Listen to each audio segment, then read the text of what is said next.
I'm a public defender. I am a public defender. I'm proud to be a public defender. 80% of Americans accused of a crime will get appointed a public defender. Everybody from a speeding ticket to capital murder. For every dollar we spend on public defenders, we spend $3 on prosecutors. Public defenders have to do pretty much everything on their own. Social workers, counselors. Investigating is another piece of it. The average public defender holds 300 cases annually. You never feel like there's enough time. Public defenders have health issues all the time. A lot of people give up and say, I can't do this work anymore. Gideon's Promise trains, mentors, and supports public defenders.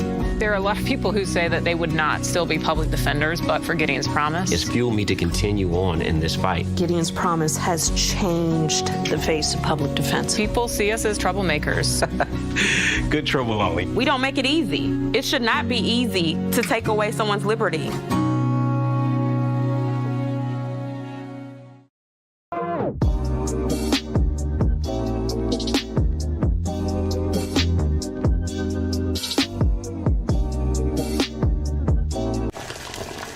Ever hear the one about the frog?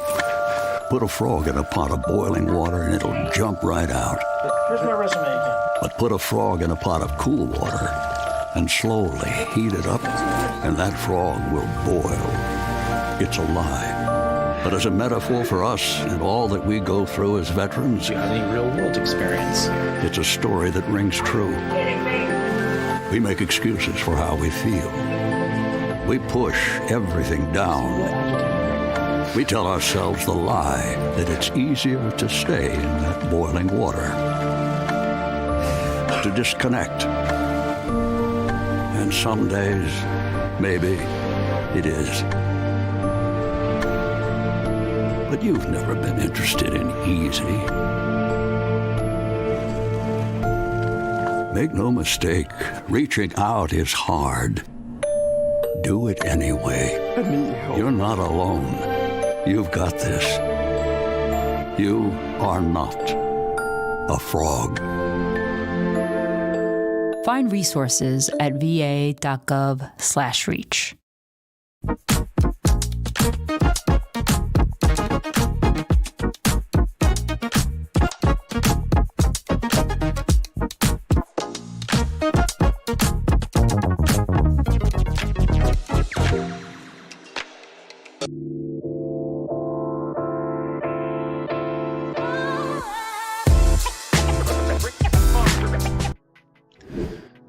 Good morning. It's 8:03, and you're listening and watching to the Wake Up America show at wakeupAmericaShow.com. Happy Tuesday. Joining me in studio, sticking around, is our good friend, Edie Vogel. Hi, Edie. Morning. Good morning. And joining us now, live on camera, all the way from Louisiana, the lovely Camellia Peterson. Good morning, CJ. Good morning. How are you? Doing great. Thanks. Well, the live stream could be functioning a little bit better today, but we are here. We're working, and I look He's at a mean one, Mr. Grinch. He is a mean one, Mr. Grinch. Yes. CJ, thanks so much for coming in today. What are you doing down in Louisiana?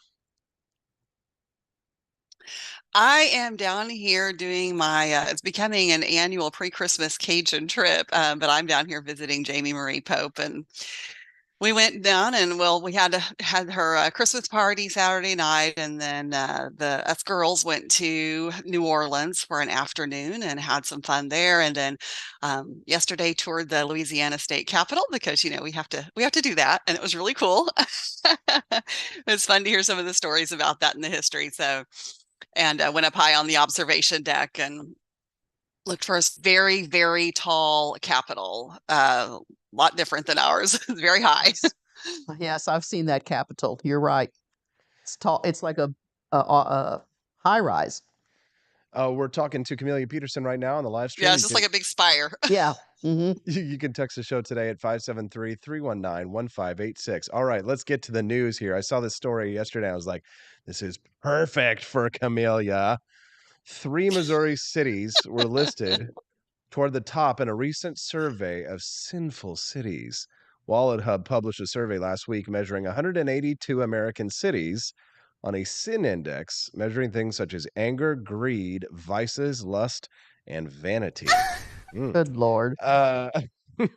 The fact that I'm here in Jefferson City ought to put the vein thing up to the very, very top, but it didn't. It didn't rank. Which Missouri cities were the most sinful, Camellia? Well, topping the list at, I believe, number 2 in the nation, actually, even is St. Louis. Oh, okay. Number 2 in the nation. Now, see, that was one of the ones that you guessed. Yeah, Edie. uh-huh. Yeah. All right, continue. Yes. And so falling below that a little ways is Kansas City and then Springfield. Okay. All right. You guessed 2 out of 3. Right. Honestly. Right. Now, when Yeah, people, so- what was the number 1 most sinful city? It is Sin City. Absolutely, yeah. Of course, Las Vegas. Edie, have you ever partied in Yeah, Las so we- Vegas? Yeah, I've been to Lost, but it's been a long, long time ago. Were you a dancer? No, That's in their but I went shows? to some of those shows. Where they took off their clothes? Uh-huh. Well, no, I probably just went to some of those where the men, like Wayne. The men take off their No, shirts. no, and Wayne Newton dance around. and Thunder Down Under. yeah. No, not that. Chippendales. Yeah. No, it wasn't even that. Listen, I'm like talking she about says last yes time I was in before Vegas, she probably says no. 40 years ago, Did you see Elvis? No. Okay, I guess he died in the 70s. I feel like because I'm 40 years ago, I feel like it's like the 1980s, but it's not. Yeah, well, you weren't even born, I know. so I yeah. wasn't even born. No. All right, so St. Louis placed at the very top of the list. Why? Well, they look at all of these different factors, like how did you decide, which of these different things? So the seven deadly sins: anger and hatred, excesses and vices, greed, lust, vanity, laziness. So St. Louis, I think, was partially up there because of the per capita murder rate. Yeah, that's right. Yeah, I have to agree with that. But also, when they look at some of these things, they're looking at statistics. And so I was trying to see, for example, some of the criteria that they use for like laziness. The way they calculated that was they looked at share of adults that are not exercising, or average daily time spent watching TV, high school dropout rate. So for vanity, and I'd have to look again to see where St. Louis is on that. But for example, vanity is like tanning salons per capita, or the Google search index for top 5 plastic surgeries. So, and of course, like lust is the adult entertainment establishments, or if your city is searching for triple X entertainment, that'll put you on the radar too. Also so we're Tinder kind of outing searches. ourselves. So porn searches are putting St. Louis up near the top. So naughty. Well, What was what? I was going to say I would think that it's kind of across the river there in Illinois. Oh, don't try and put this on Illinois. No. Well, that's where everybody always would kind of. Where the strip clubs are. Yeah. Have you ever been to a East strip St. club? Louis? Yeah. Have you ever been to a strip club, Edie? No, Never? never. No, why would Camellia? I just? Gee whiz. Camellia, have you ever been to a strip club? No, Austin, I have not been to a Thank you. club. Me either. Thank you. Well, thank you. Oh, We're, liar! I don't believe it. yeah, I wouldn't believe that It's either. a sin. Venial sin. It's just a venial thing. Venial sin. Got- A little sin. They've got the good Catholic in here right now. Making sure we know. Okay, what was the other factor that you were going to bring up there after the porn searches?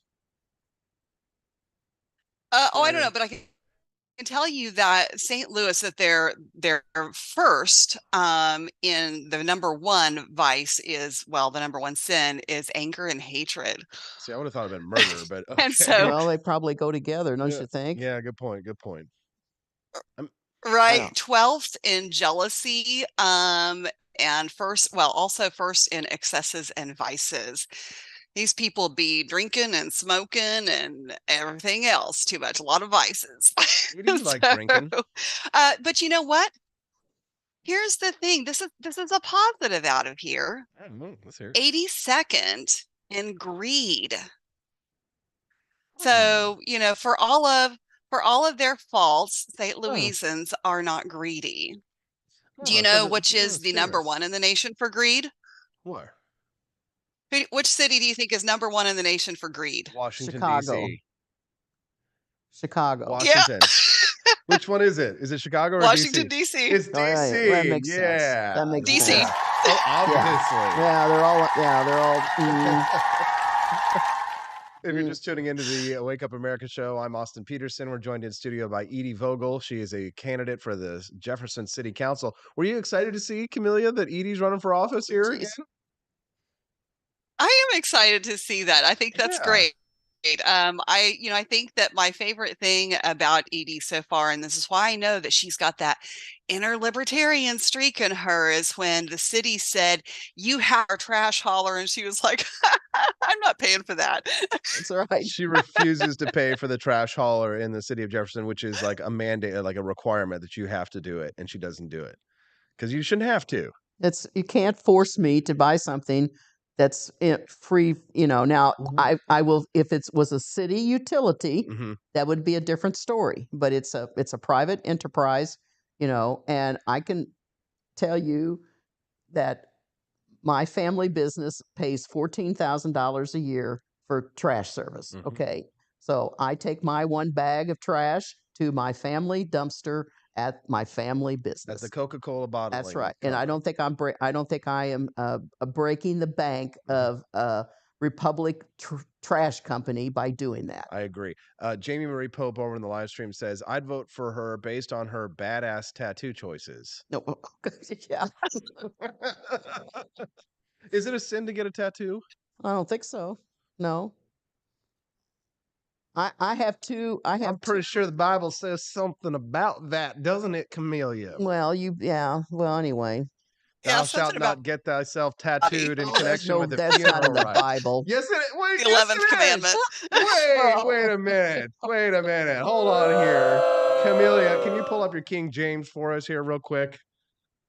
Oh boy. It's Hold not on going to here. say tattoo in the Bible, though. Wait. Yes, it That's does. not the word it's No, going to that's use. not the word either. Hold on. Wait a minute here. Tattoo, Bible verse. Why does the Bible forbid tattoos? The writers of the Hebrew Something Bible about- forbade tattooing. Leviticus 19:28. You shall not make gashes in your flesh for the dead or incise any Yes. marks on yourself. Edie. Oh, I'm not incised with marks for the dead. I've got two religious tattoos. Two religious tattoos. Okay, well, as long as they're tattoos for Jesus. And the other ones are selling something you drink. Okay, there you go. Selling Oh, I something. was wondering if the Coke tattoo was the religious tattoo. No. No. Religion ones are on my wrist. The religious tattoo Yeah. is not the tattoo of the Diet Coke. The Diet Coke's on my ankle. On her ankle. Yeah. Yeah, that's right. All right. Elizabeth Fanning Press texted in and said that we should brand you as the voice of reason in Jeff City. Oh, that's a nice compliment. Thank you. Put up some billboards and some signage and say, Yeah. voice of reason in Jefferson City. Yeah, we're going to do what we can to get you elected. Edie. Yeah, write that down. Voice of Voice reason. of Yeah, reason in okay. Jefferson City. Hold on. And if she does away with the meter maids, if she outlaws the meter maids, then she will have Scott Fawn's vote. That's right. That's right. You got to promise to get rid of the meter maids, Yeah. Edie. All right. We'll know that Edie has officially gone libertarian when we get her not only into the dispensary, but when we get her to enjoy a delicious gummy. Oh, you all. Gummy bear. That's funny. We'll know that she's done it. Should she? Pepsi is better than Coke, says Buddy Mansour. Boo. We stand Coca-Cola here on the morning show. I've always said it's your choice. Mhm. Hey, Camelia, on the whole, like the cities in Missouri that are very sinful, Springfield made the list on that one. 62 on the list. I would thought it would have been a little bit higher because of how terrible Springfield has become in recent years. It's a den of vice and sin, I would think, but you live closer down there technically, but I guess you spend more time in St. Louis these days, don't you? I do spend more time in St. Louis, although it does seem I'm never in one place for very long. But I mean, I don't know. I didn't spend a whole lot of time in Springfield. It's about an hour from my spot down there, but that is, I suppose, it's a college town. Although I don't know. So there's, yeah, I'm not sure why it ranked at 62. 62 is not all that high, but it's up there. Camelia, is there anything else that you think our listeners should know before we let you go? I just hope that you all have wonderful holidays, regardless of what you celebrate. And Jamie Marie Pope and I were talking about this last night, and kind of all of sometimes the Grinchy stuff that goes on in the background of Christmas, and people argue about what's the reason for the season. And really, I think what a lot of people hold dear about these holidays is the ritual and the tradition of getting together with your family and the things that you do. And those are the things as we get, later in life that we remember. And so just remember that it's not about, what tradition came from where, or, whether it's perfectly correct or not, as long as you're doing something with the people you love and giving of yourself. Well, that's a very heartwarming message, Camellia, and we appreciate that very much. But unfortunately, that is incorrect. Jesus is the reason for the season, and you are going to hell. Merry Christmas. Sorry. We'll be back. All right. Thank you so much to Camellia Peterson. Send us a text if you like that interview. 573-319-1586. When we get back, a Nazi typist, 94 years old, convicted of murder. Must have been some letters, a hell of a letter she was writing back in the day. We'll talk about that when we get back on the Wake Up America Show at wakeupAmericaShow.com. Want an engaging website to boost your business? You're just a click away from 5-star Fiverr talent. Hundreds of freelancer skills like web design. Head to Fiverr.com today and get something started. American conservatism is distinct, like America is distinct from the United Kingdom. American conservatism's roots comes out of the Wild West, out of pioneerism. The difference between American conservatives and European conservatives is that Americans are cowboys. We are that God, guns, gold, and girls. It's wild here. And we should stay that way. We shouldn't allow a European version of conservatism to come and infect us here. We like it wide open spaces here, deep in the heart of Texas and all that.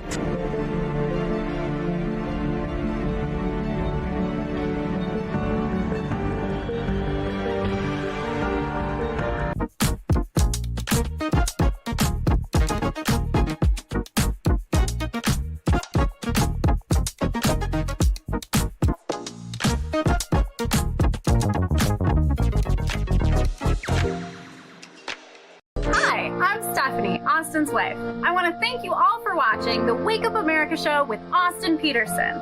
This show has been a huge venture for our family, so we would love it if you could join us. I believe in liberty, and I believe in Austin's ability to spread the ideas of liberty. Do you? I want to ask you today to join Peterson's Patriots with a pledge of $17.76 a month. Help us to stay cancel-proof so we can spread the message of limited government across the country. I joined Peterson's Patriots myself, just in a little different way. Visit wakeupAmericaShow.com/support and make your pledge today.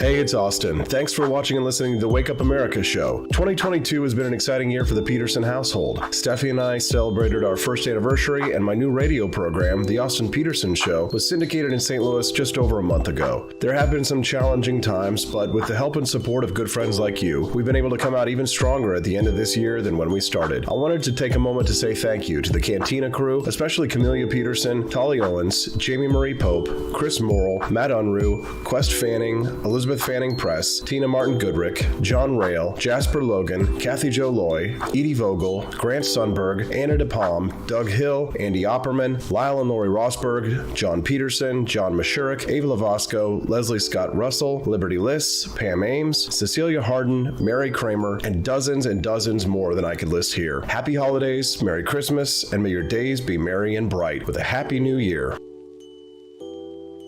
Hello, I'm George. Thank you for watching the Wake Up America show with my dad. Today, I'd like to share with you 3 reasons why you should visit Dad's online store at apforlibertyshop.com. Number 1, you can get exclusive freedom-loving merch designed by AP himself or me mum, Steffi. Liberty Laura has made some designs as well, and blimey, they are great. Number 2, most of these products are so wicked that they aren't even allowed to be advertised on Facebook or Instagram. Modern machine guns and a proper keychain. Plus, our Grover Cleveland t-shirt is so spicy apparently that leftists on Facebook specifically banned it from appearing on the website. Number 3, you're supporting liberty lovers just like you. Spend your money where you earn it, and you help me pups build a community that supports what you believe. Bloody hell, this commercial is running too long. Gotta run. Bye now. Don't forget to visit apforlibertyshop.com. That's apforlibertyshop.com.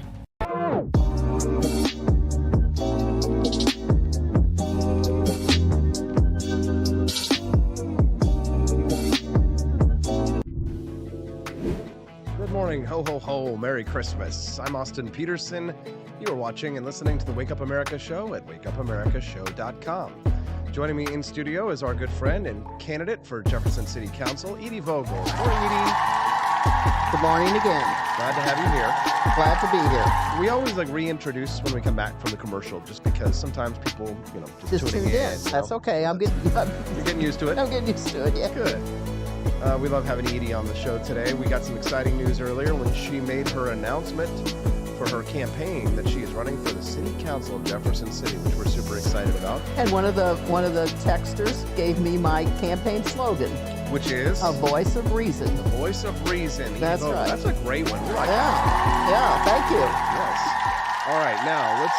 Speaking of reason, is this a reasonable way to handle this? A 97-year-old former secretary at a Nazi concentration camp has been convicted for her role in the murder of 10,505 people during the Holocaust. This might be the final trial that's like this. We have heard things like this in recent years. But Irmgard Furchner, she worked as a stenographer and a typist at the Stutthof camp near Gdansk in Nazi-occupied Poland from 1943 until the end of the regime in 1945.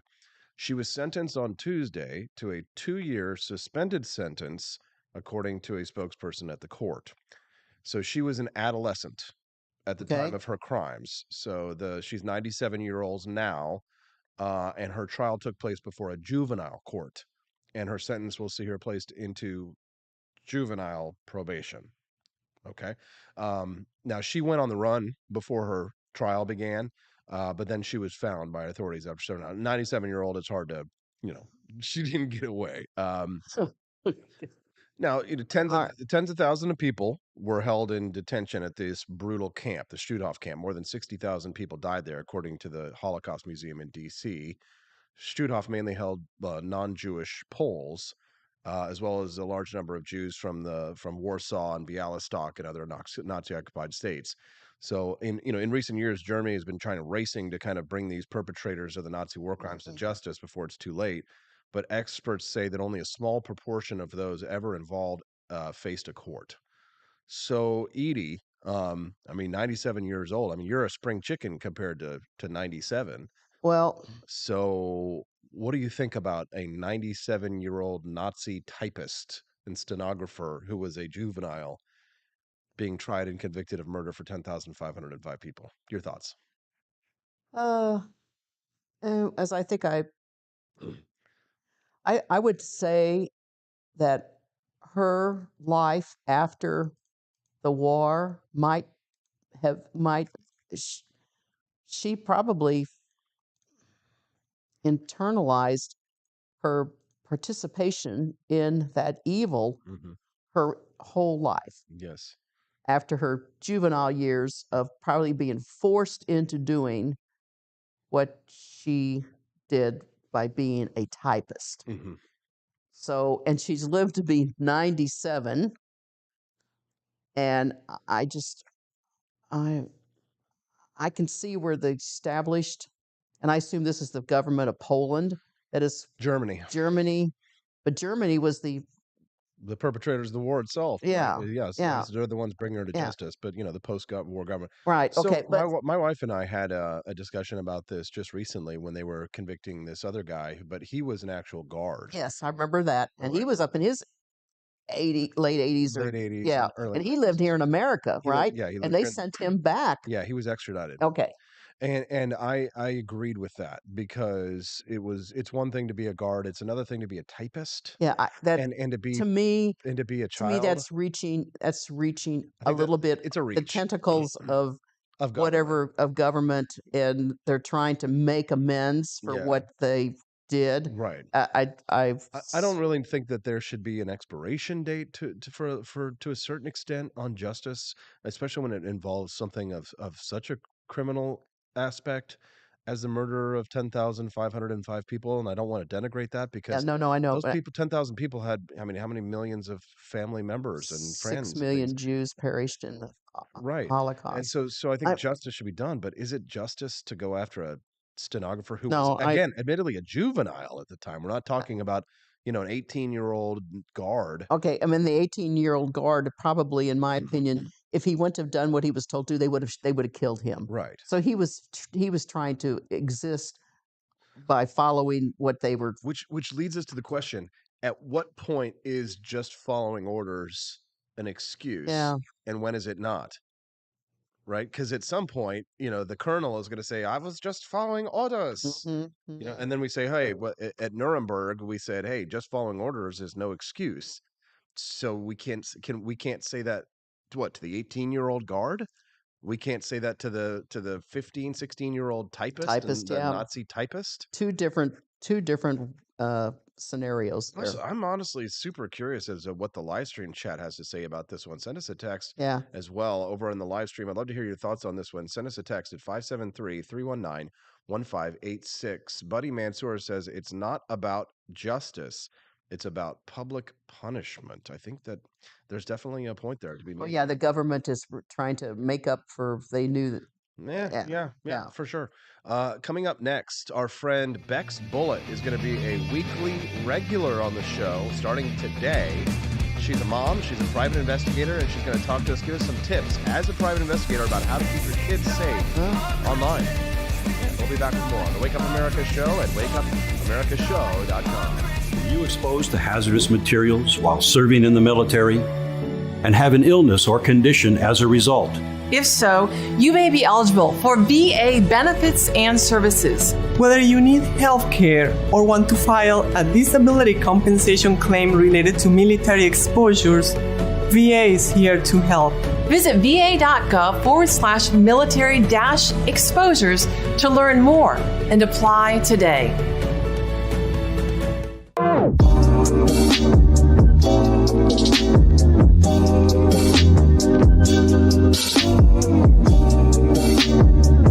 If there wasn't going to be somebody who was a fiery champion of liberty, somebody who would get out there and who would be aggressive, and if they wouldn't do it with more fire or passion than I had, then I would go and I would fight this battle for us. I've fought for the principles that we all share. Parties tend to be secondary to me. We're here because we believe in the principles of liberty. I am not a perfect messenger, but I think I'm a damn good one. This is a replica of our first president's flintlock pistol. You have my full support, my respect, and my gun.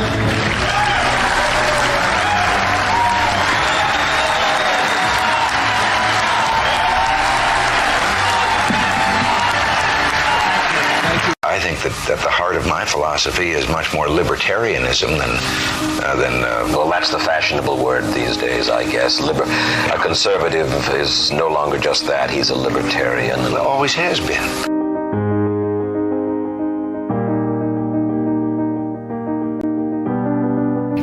Yet any time you and I question the schemes of the do-gooders, we're denounced as being against their humanitarian goals. They say we're always against things, we're never for anything.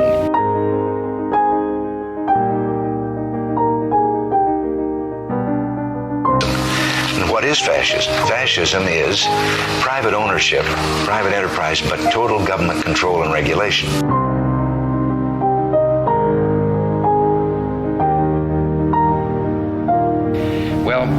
The trouble with our liberal friends is not that they're ignorant. It's just that they know so much that isn't so.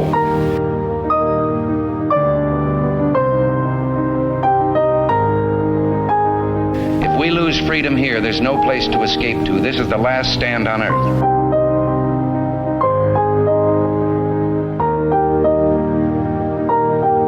This is the issue of this election.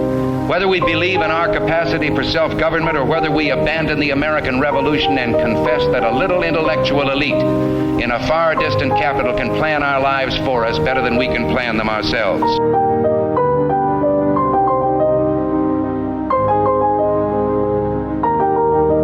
The conservative, so-called, is the one that says less government, get off my back, get out of my pocket, and let me have more control of my own destiny.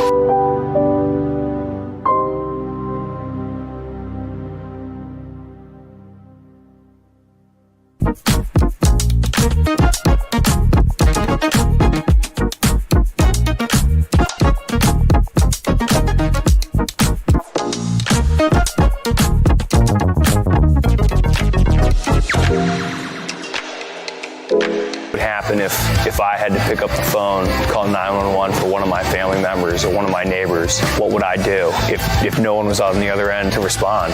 What if there was no 911? You can be a part of the solution. Anybody can be a firefighter. Male, female, younger, older. We have school teachers. We have leaders in business. It's me, you, anyone that wants to be. There is no typical firefighter. We wish you a freedom Christmas. We wish you a freedom Christmas. We wish you a freedom Christmas and a liberty New Year. Socialists and commies may try to convince you that the holiday's all about free stuff. But let's be honest, we all know whose wallet Santa's gifts are coming out of. There ain't no such thing as a free stocking. Santa is the only guy with a big white beard promising free stuff that we want anything to do with this holiday. And if you don't believe, you don't receive. It's a capitalist, consumerist holiday, and it's time for a Santa-sized stimulus.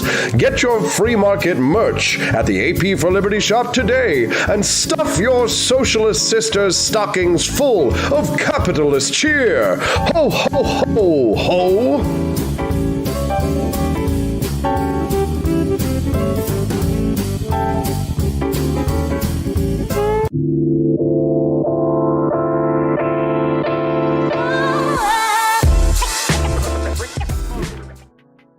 Good morning, Rise and Freedom. It's 8:33. You're watching and listening to the Wake Up America show at wakeupamericashow.com. We're still joined in studio by our good friend Edie Vogel, Jefferson City Council candidate.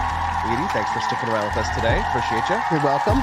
And joining us now on video live is our new regular guest on Tuesdays. She's going to be joining us every week at this time to share with us her expertise as a private investigator and a mom. She's BX Bullitt. She's joining us now. Good morning, BX. Thanks for coming on today. Hey, Austin. Thanks for having me. I'm really excited to start being here and sharing what I've learned as a terminally online 30-something-year-old mother on the internet over the past couple of years. Well, we're really excited to have your expertise, BX, and we're grateful that you're going to be so generous of your time to share it with us each week around this time, Tuesdays at 8:30. So make sure that you set an appointment on your calendar if you're a fan of BX so that you can hear her regale us with tales of life as a private investigator and a terminally online mom. I thought that your expertise and your background as an investigator would be useful to share a little bit of information about how to keep your kids safe online. My wife and I were planning a family right now, and this is a big topic of conversation between us because children that are being born into this world right now and kids today, they face completely different types of threats than myself and my brother, who were raised in the 1980s, kind of face. And I mean, I don't know, where resources are for things like this, or even where to begin. Do you want to kind of talk to us a little bit about maybe a good place to start? Yeah, I mean, well, I have a 5-year-old daughter, so I haven't really been thinking about it too long myself, right? Because when they're real young, you're not really thinking about it. And like you, I also grew up in the 80s where, it was like, don't take candy from strangers, and the bad guys are in white vans and they're creepy. Nowadays, we know that that threat has evolved. And now the biggest threat that kids face is people on the, they're not in white vans anymore. They are talking to your kids and getting to know them and becoming their friends on video games or in chat rooms or online. And, this is a point of contention where I get a lot of, people who kind of take an attitude of, well, why didn't the parents know better? Why didn't the parents do this? Why didn't they do that? And it's kind of like even the people who are levying that criticism, I think that they don't really understand how it could happen to them. Of judging the other parents in that way, they're almost like pinholing themselves into this, like this would never happen to me. When in fact, the fact is that they're probably not doing what they need to do to keep their kids safe either. And this isn't something that parents just instinctively know about because, again, it's constantly evolving. So even if you think that you understand the threat a couple years ago, even a couple months ago, these new threats are popping up nonstop. And when it comes to, you mentioned resources, we should have figured out how to address the evolving cybercrime threat yesterday or 10 years ago, maybe. We're definitely not allocating resources to this. And when I say resources, I don't know what the government's doing behind the scenes. Probably nothing, let's be honest. But, when it comes to educating parents, that's what needs to happen. That's the only thing that needs to happen first is educating parents and helping them to understand this threat. Because, if without guidance on, what we need to do to keep our kids safe, we're just assuming, oh yeah, just tell them not to go visit porn sites, tell them to use the virus protection software, tell them to stay on the kids app or whatever. And they really just don't understand that evolving landscape that you have to constantly kind of stay on top of. It's very difficult. So if there was one thing that I would, I was just going to reintroduce you. So if you're just tuning in to the Wake Up America show, I'm speaking to BX Bullet. She's a terminally online mom, as well as a private investigator and now a regular guest on the Wake Up America show. So resources being scarce, right? So, information is going to be our friend. Jamie Marie Pope over on the live stream this morning says, yeah, the creepy white van is disguised as a kid on whatever app your kids are on. So it's kind of like, you may think that the person, the person that they're speaking to is another kid because they can mask themselves in doing so, but they may not actually be a child. Right. Or they may be, one thing that I see really commonly is that they're not trying to disguise who they are, that they're, an older person, an older man, an older woman, and they're trying to convince your kid that it's okay to talk to them, they're going to push the boundaries with this kid. They're going to kind of see, which kids they're going to chip away, like kind of, it's like I say, I use like the Jenga analogy, right? If you have if you're playing Jenga and you have all the blocks, you kind of like tap and poke to see which one is the loosest. That's the one you're going to pull out. And they're looking for the kids who don't have as much parental oversight, who haven't been taught about strangers online equals strangers in person. Don't talk to them. They're looking for the ones who are a bit more open to maybe some inappropriate discourse. And so they're slowly kind of feeling out which kids are the best target and then going for that. So the best line of defense that kids have are being talked to by the parents, having that trust that they can go to the parents and talk to the parents and being open about that and kind of teaching your kids, like I said, that talking to strangers online equals talking to strangers in person. It's the same threat. They can figure out where your kid lives. They can figure out, they can convince your kid to run away and go live with them, right? Your parents are your enemies. They don't understand you.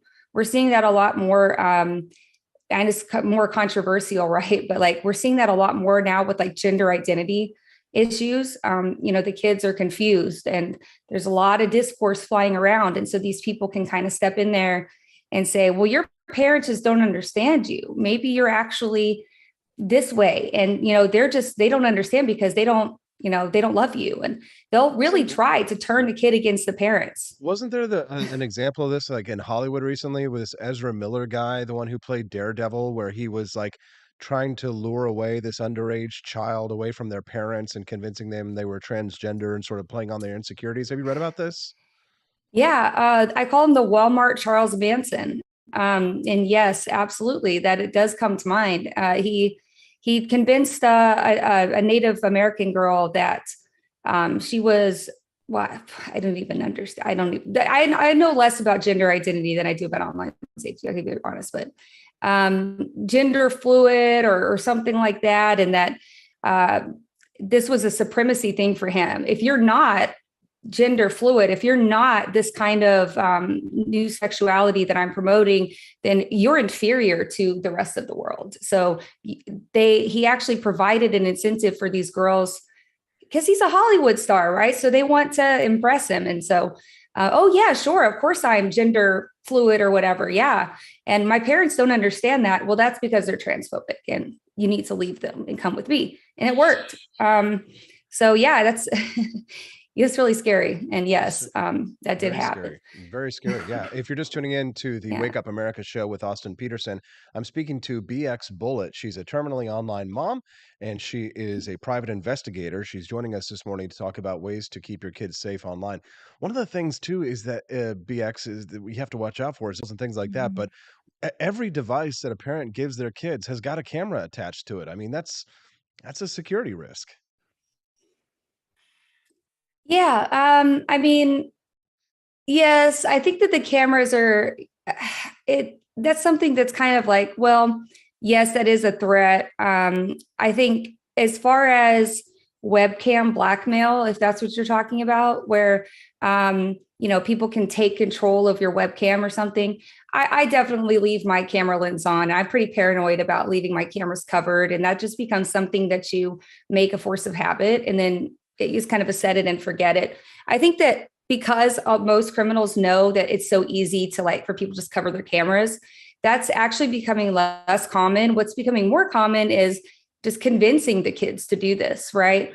So they will, groom the kids and then convince them to do something sexual. And then they will sell that as child pornography. And that's a big way that the market comes about. It's not in-person abuse. It's actually convincing the kids to do something like this. And then what happens is they say, well, now I've got this picture of the kid and I can blackmail them to continue giving it to me. Because if they don't, I'm going to go tell it to their parents, give it to their friends, all of this.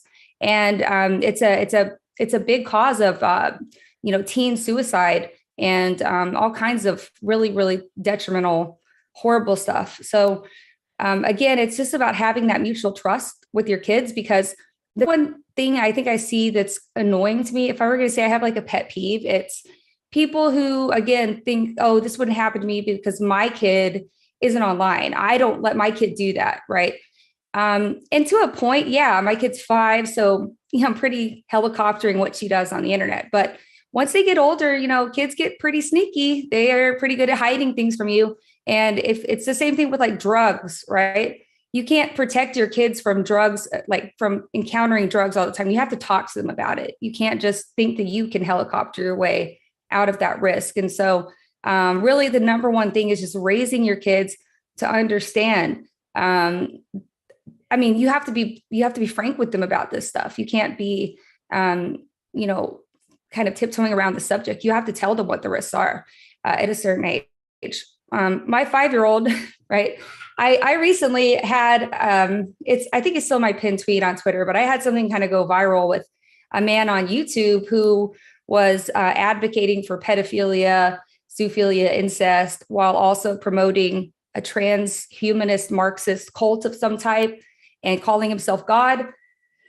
His name is Josiah Mizukami. It's nuts. It's all over my Twitter. It got retweeted all over the place, and it's an evolving story. But we got him off YouTube, right? Because obviously, I saw this guy and I was like, this is the most egregious thing I've ever seen. The man is extremely mentally ill, but he was admitting to abusing kids, admitting to having relationships with kids.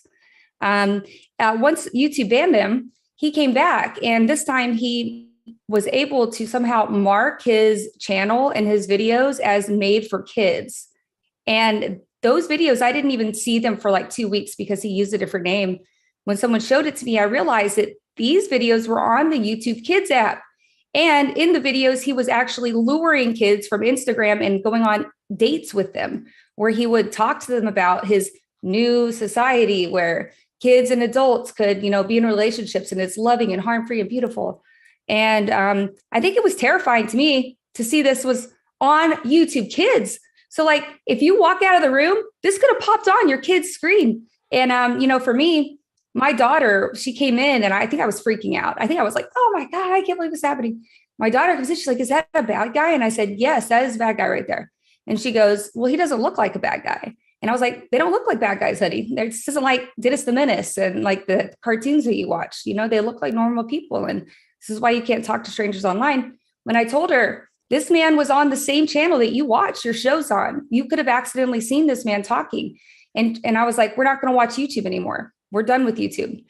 And she goes, okay, that's fine. I don't want a bad guy to be on YouTube. I won't watch YouTube anymore. And I was like, okay, that was easy, right? Wow. We took YouTube app off our TVs. And I tweeted at YouTube. I clamored and Karen'd out trying to get this man banned. It took them another week to get his channel pulled off. So it's crazy how things can just sneak in there. And if your kids are like my kid and she's kind of grown up knowing that mommy fights bad guys on the internet, she knows that, That's awesome. Yeah. So that's really cool. If you're just tuning in to the Wake Up America show with Austin Peterson, I'm speaking to BX Bullet. We're talking about her life as a terminally online mom and a private investigator. BX, is there anything else that we should know, that the audience should know before we let you go this morning?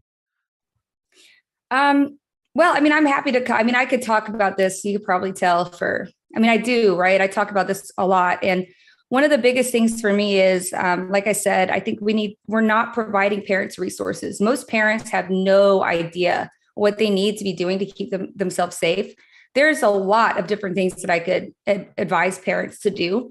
There's a lot of things that we could talk about, moving forward.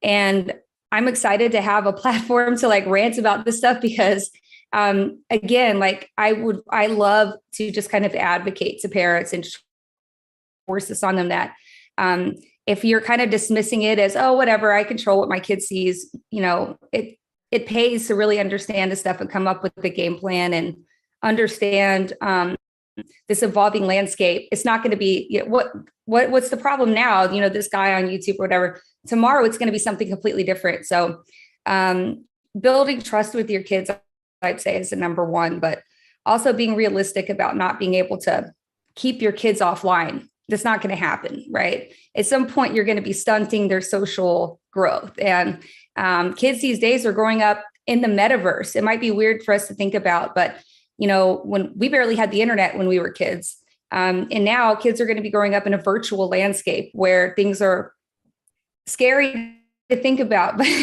for us. But at the same time, we can't just go put ourselves in denial and say, no, I'd never let my kid do that. No. And not think about it. It's time to start thinking to the future and seeing what we can do, possibly starting to lobby some politicians to start talking about this more, because it's a shame that this isn't something that, is a policy, forefront at policy and that people are actually talking about. It's really scary that they're not talking about this stuff on the political level and what they're doing and what resources they're providing to combat these threats. Absolutely, BX. And we plan on making sure that the important work that you are doing is going to get that platform.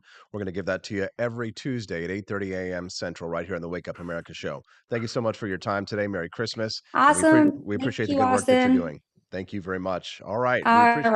Did you like BX Bullet? Send us a text. Make sure that you follow her too on Twitter at BX Bullet TV. We'll be having her back every week.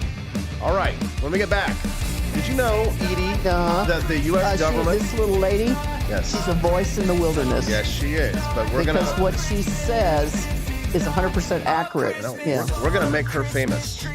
But when we get back, did you know that the U.S. government has a contingency plan in case aliens invade? Oh, jeez. We're going to talk about that when we get back on the Wake Up America show at wakeupAmericaShow.com. My name is Kelvin. Welcome to Frenchy Bush. This is my Diddy's website. Now I've decided to speak to you with my real voice for the first time ever to tell you about how cool Frenchy Bush is. But I've decided that this is the perfect opportunity to share with you. Frenchy Bush is a good website. You should follow us on socials. If you like Frenchies or any kind of bulldogs, me and my new brother George are going to try to make your life more fun. Hello, I'm I'm George. My neck isn't really thick yet, but it will be. We are so glad you're here. Please ignore my floating eyeball. It helps me spot predators who might be approaching from the sides. Dee Dee made Frenchie bullshit to review things that he uses on me and my brother to tell you if it's good or bullshit. Take this collar, for example. Dee Dee really likes it. Dee Dee said it's really handy because us Frenchies got thick necks. Need something really tough. People think Frenchies are little, but if you look at us from below, you can see we are really pretty buff. Beefcake. Yes. Look at my creamy thighs and chest. Yes. You like that? Big brother, please focus. Frenchie Bullshit. Please follow us for more great content and read the Frenchie Bullshit blog for more fun and cool stuff.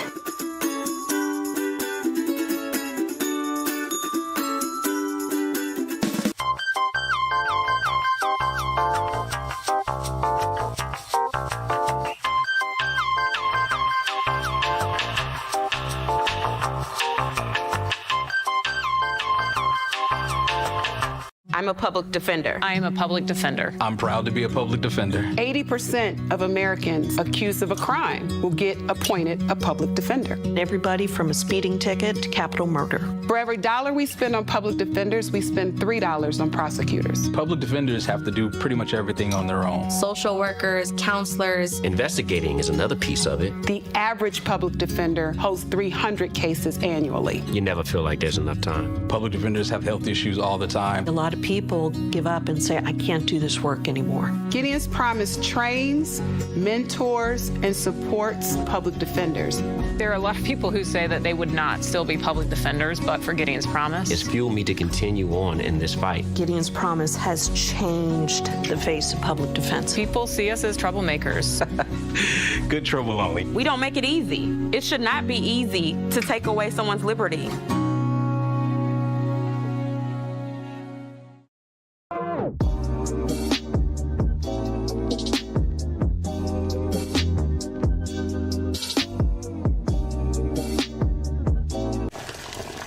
Ever hear the one about the frog?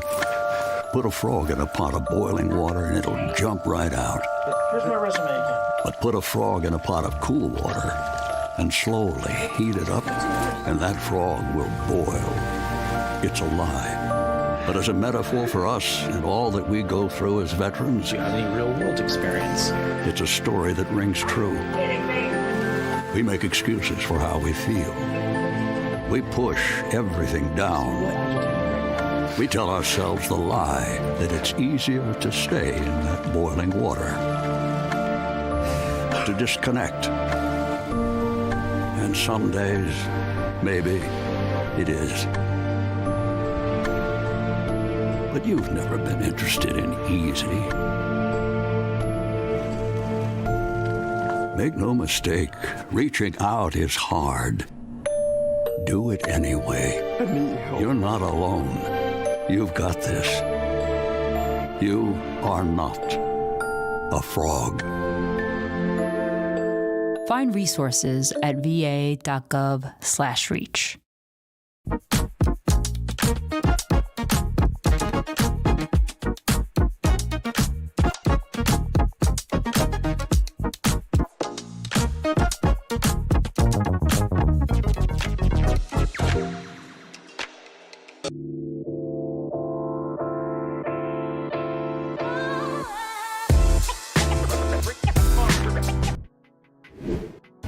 Good morning. It's 8:54. I'm Austin Peterson. You're watching and listening to the Wake Up America show at wakeupAmericaShow.com. Joining us in studio here for the final segment, the lovely Edie Vogel. Edie, Yes. did you like BX?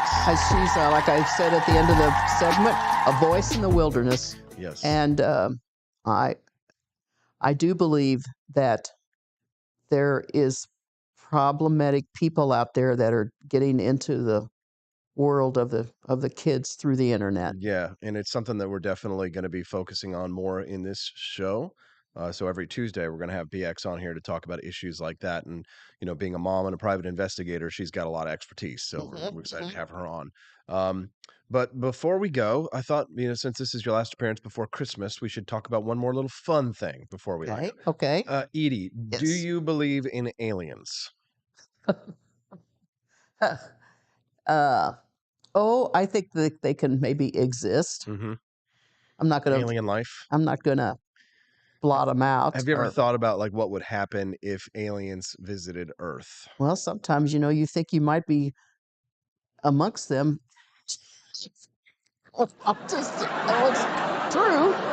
Okay, agree. That's a good point. Good certain, point. certain places that you Yes. go and Mhm. you kind of think you're, Mhm. who are these? Who are these? I mean, that's just a normal thing when you're in a crowd or in the store. Do you think do you think that there are aliens? Okay, so here's the thing. If there are aliens, what does that mean for the church? Now you're playing Galileo and Galileo, Galileo, Yeah. Galileo Figaro. Beelzebub has a devil put aside for what does the me. Bible say? What does the Bible say about aliens? Aliens are actually demons, and that they're going to run. Is that No, I'm just okay? kidding. You're making that up. Well, I would believe. I would believe you. I know that's why I said it. So I knew you'd believe me. But do you think that changes anything? Does Jesus have to save the souls of aliens if they're intelligent beings? What happens to aliens if they die on alien planets and then never had a chance to meet Jesus, or hear about the word of Jesus? Do they still get to go to heaven? I think there's an opening for that. Mm-hmm. Yes. And I'm no theologian, so I can't. In a Garden of Eden, In a far, Garden far of away, Eden, yeah. on another planet. Yeah. Yes. So my church might have to address something like that though, if the aliens do come. But the government has been preparing for the possibility. Okay. All right. And their contingency plans. And so essentially to boil it down, it boils down to this. If they're not super intelligent, then we're probably okay. Uh-huh. But if not, That's half of Washington, D.C. yes. If they're not super intelligent, then basically they can do whatever they want to us because there's going to be no way for us to stop them. If they're super intelligent and they're able to get here to Earth, Yes. then they've got technology Yes, they're way way beyond what anything we're we gonna would be able have. to do. Yeah. So, Even though in the administration of President Trump, he created another branch of the military, the Space Force. yes. And I think that is probably like the biggest secret in the whole world, or maybe in the United States, that no one even knows it exists. Mm-hmm. And I'm assuming that it still functions, as a branch of the military. Yes. And so, The Vatican. and there was a time when when the military and I think the Pentagon was telling us about all these foreign objects. But some people thought that was a psyop. Okay, But here's the thing: the Vatican, in particular, a guy by the name of Jose Funes, is the director of the Vatican Observatory, and it's one and he actually, the littlest I know about the Vatican Observatory is that it is a scientific research facility. Yes. Yes, and they actually issued a plan on making Christianity work in case of an ET situation. So, so a quick explanation is that aliens would not disprove the existence of God because in God's infinite creativity, who is to doubt that he himself, the Almighty, may not have created the beauty of aliens, right? So Jose also suggests that God may have become Jesus and saved Earth from sin, but alien races may have never messed up in the first place, so they might even be holier than us. Well, okay, good. Right now, my feeling about anything coming out of the Vatican over in Vatican City, Italy, is disastrous because of Pope Francis. Okay, he's really kind of gone onto the deep end of some of the stuff that I just can't. I just shake my head, and that's how I feel about it. That's the truth. What if Jesus was an alien? It could be. Maybe when and that's how he was able to be perfect. He that's came right. down, and that's how he committed all those miracles. I'm not, I'm not going to. And that's how he came back to life after 3 days. That's right. I mean, I'm definitely going to hell for that one. Edie, thanks so much for sticking around. Welcome. Congratulations Merry on your Christmas to announcement. everybody. Yes. Congrats on your announcement Yes. for your Jefferson City Council campaign. We'll be backing you 100%. A voice of reason. A voice of reason. Yes. Edie Vogel. Yes. All right, don't forget to listen to my 2 p.m. show. It's the Austin Peterson Show on the Real Talk Radio Network. You're going to want to download the app on your iPhone or your Android device. Do it right now. Head over on your iPhone or your Android and App Store and download Real Talk Radio Network. 2 p.m. Central Time. Set an alarm on your phone and say, I'm going to listen to Austin Peterson Show later today. I've got Representative Peter Meredith, who's a Democrat from Missouri, and he introduced a red flag gun bill, so he and I are going to fight. Merry Christmas. We'll be back tomorrow on the Wake Up America Show at wakeupamericashow.com. Wave bye, Edie. Bye. Bye.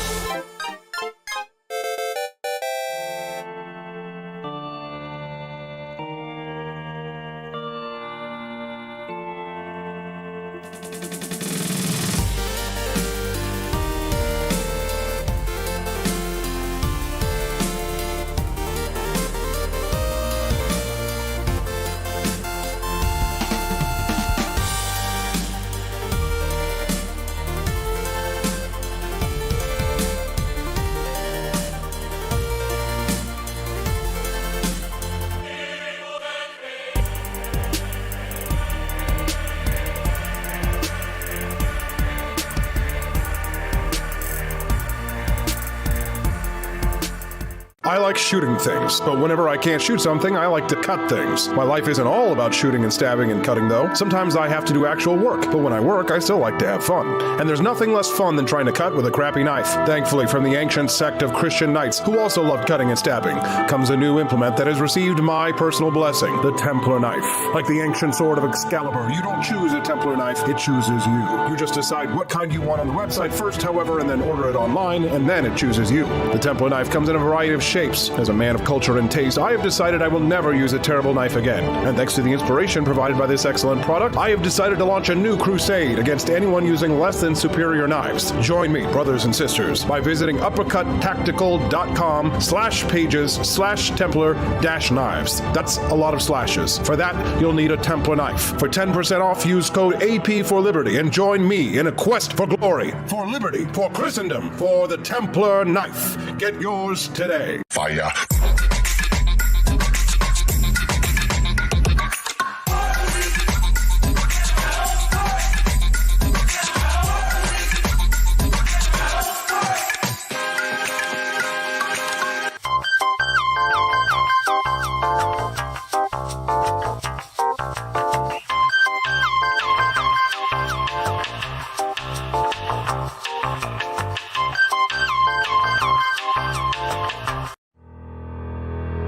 Your printing company stinks. They charge you too much money and they don't love America enough. We've got the solution. Patriot Printing USA. Whether you're running for office, saving souls, or just need business cards that will get you the new job you've been looking for, Patriot Printing USA has got you covered with the best prices around. Palm cards, brochures, bumper stickers, door hangers, you name it, we've got it. PatriotPrintingUSA.com. That's PatriotPrintingUSA.com.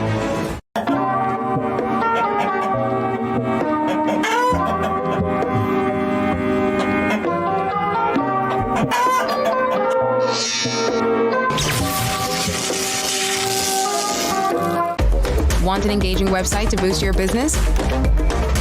You're just a click away from 5-star Fiverr talent. Hundreds of freelancer skills like web design. Head to Fiverr.com today and get something started.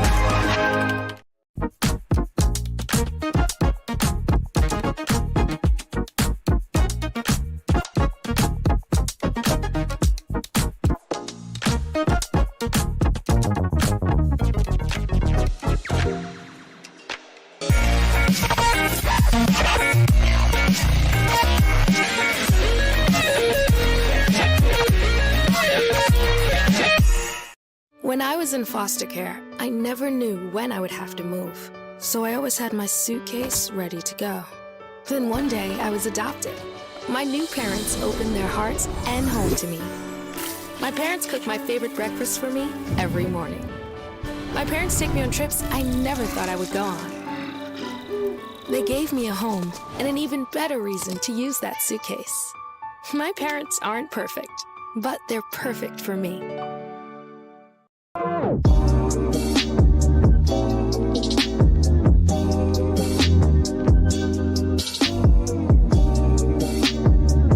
I would remind you that extremism in the defense of liberty is no vice.